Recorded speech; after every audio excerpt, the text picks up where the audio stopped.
When a powerful tornado tore through parts of the American state of Oklahoma in May 2013, it caused an estimated $2 billion worth of damage. Communities were ripped apart, whole neighborhoods were leveled, and survivors were left with nothing but what they could salvage from the wreckage of their homes. Well, we were in Texas seeing our great-granddaughter, and our neighbors used our shelter. They called us for permission to get in it, and we told them just get in it.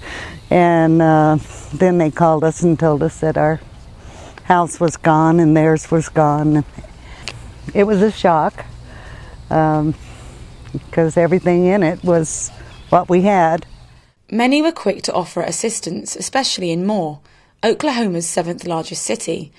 But those living in the rural parts of the state were unable to take full advantage of this support and found themselves left with little in terms of shelter. But what our team found was, as you get away from the city, some of the more affected regions are quite rural.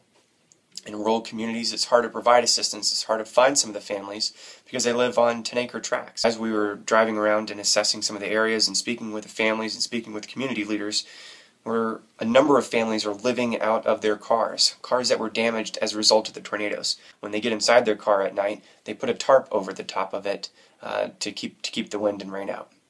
Other families are living in consumer-grade tents. These tents just are not safe. The winds here in Oklahoma are quite severe. So severe, in fact, that they can gust at 40 miles per hour plus on a regular basis. So families are living in broken tents because that's all that they have. Look how it's bowing in this wind. You turn right back around, what's left of home, the cars, and then they have the ShelterBox standing tall and strong. Survivors of the tornado have shown an admirable attitude. The Breloves in particular have experience of coping with this type of situation. We suffered a total loss in 2006 with a wildfire. We started all over again then. It means a lot that other people care. I think people in general want to help people and be there for each other. Our neighbors across the way, we never talk to them very much, but right now we are so very close, so we'll be taking care of each other.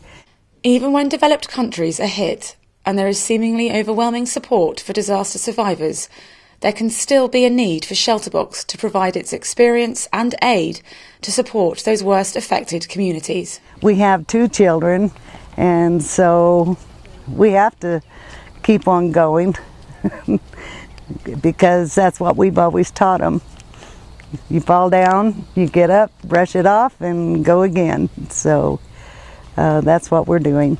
When our donors give to ShelterBox, they support an organisation that will be there for families that are in need of comfort and dignity after disaster, no matter where they are in the world.